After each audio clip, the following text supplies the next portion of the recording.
Hello అండి, welcome to my channel. ఈరోజైతే మనం మంచి హెయిర్ ప్యాక్ చూద్దాము. కరివేపాకులు తీసుకోవాలి, ఉసిరికాయలు, మందార ఆకులు, అలాగే గోరింటాకు అన్నిటినీ బాగా వాష్ చేసుకోవాలి. ఉసిరికాయల్ని చిన్న ముక్కలుగా కట్ చేసుకొని మిక్సీ జార్లో మెత్తటి పేస్ట్ లాగా చేసుకోవాలి.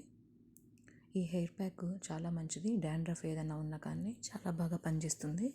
హెయిర్ కూడా బాగా సిల్కీగా అవుతుంది. హెయిర్ గ్రోత్ అవ్వడానికి చాలా బాగా హెల్ప్ అవుతుంది. వీక్లీ వన్స్ కానీ 15 డేస్కి ఒకసారి కానీ హెయిర్ ప్యాక్ అప్లై చేసుకుంటే హెయిర్కి చాలా సిల్కీగా, సాఫ్ట్గా చాలా బాగుంటుంది హెయిర్. మనం కర్డ్ కూడా వేసుకోవాలి. ఒక 2 స్పూన్స్ ఆఫ్ కర్డ్ వేసుకొని గ్రైండ్ చేసుకోవాలి. అంటే ఎక్కువ వాటర్ వేసుకుంటే మనకి లిక్విడ్గా అవుతుంది కాబట్టి, సో ఎక్కువ వాటర్ వేసుకోకుండా కొంచెం గ్రైండ్ అవ్వడానికి ఫస్ట్ కొంచెం వాటర్ వేసాను. తర్వాత మళ్ళీ మిగతాది గ్రైండ్ చేయడానికి నేను మళ్ళీ కర్డ్ యాడ్ చేశాను. స్టెమ్స్ ఏదైనా ఉంటే తీసేసి గ్రైండ్ చేసుకోవాలి. 2 టైమ్స్ మనం వాటర్ యాడ్ చేయకుండా కర్డ్ వల్ల మనం ఒకసారి వాటర్ యాడ్ చేసినట్టు అవుతుందన్నమాట.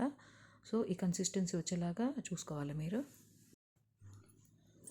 గ్రైండ్ చేసిన తర్వాత అంతా ఒక సెపరేట్ బౌల్లోకి తీసుకోవాలి. కావాలంటే కొంచెం అలోవెరా జెల్ యాడ్ చేసుకోవచ్చు. మనకి హెయిర్ బాగా నరిష్ అవుతుంది, సాఫ్ట్గా ఉంటుంది. తర్వాత ఆలివ్ ఆయిల్ కానీ ఆల్మండ్ ఆయిల్ కానీ కూడా యాడ్ చేసుకోవచ్చు. మా పాప హెయిర్కి చాలా ఆయిల్ పెట్టాను నేను, సో దానివల్ల నేను మళ్ళీ అందులో ఆయిల్ యాడ్ చేయలేదు. ఇలా స్ట్రాండ్ బై స్ట్రాండ్ తీసుకోవాలి. హెయిర్ సెక్షన్స్ లాగా డివైడ్ చేసుకొని రూట్ టు టిప్ వరకు మనం ఈవెన్గా అప్లై చేయాలి. అప్పుడే చక్కగా వెళ్తుందన్నమాట. చక్కగా ఎవ్రీ హెయిర్ స్ట్రాండ్కి పట్టి హెయిర్ అంతా సిల్కీగా ఉంటుంది. ఇలా ఎవ్రీ స్ట్రాండ్కి అప్లై చేస్తూ అలా హెయిర్ని అలా ముడి వేసుకోవాలి. అప్పుడు ఏంటంటే మనకి నీట్గా ఉంటుంది. మనకి ప్లక్కర్ పెట్టుకోవాల్సిన అవసరం కూడా రాదు, అలానే హెయిర్ కూడా జారిపోదు.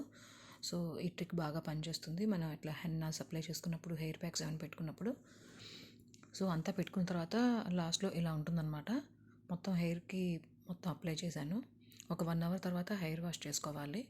హెయిర్ వాష్కి మైల్డ్ షాంపూ కానీ, హెర్బల్ షాంపూ కానీ, లేదంటే షీకాకాయ పౌడర్ కానీ యూజ్ చేయొచ్చు. కండిషనర్ కూడా వాడుకోవచ్చు. 1 అవర్ తర్వాత హెయిర్ వాష్ చేశాను. సో హెయిర్ రిజల్ట్ అయితే ఇలా ఉంది. చాలా బాగుందన్నమాట. చాలా సిల్కీగా ఉంది, సాఫ్ట్గా ఉంది, షైనీగా కూడా ఉంది. సో మీరు కూడా తప్పకుండా ఈ హెయిర్ ప్యాక్ని యూజ్ చేస్తారని చెప్పి అనుకుంటున్నాను. అండ్ తప్పకుండా మర్చిపోకుండా ఛానల్కి సబ్స్క్రైబ్ చేసుకోండి for more videos. Thank you for watching.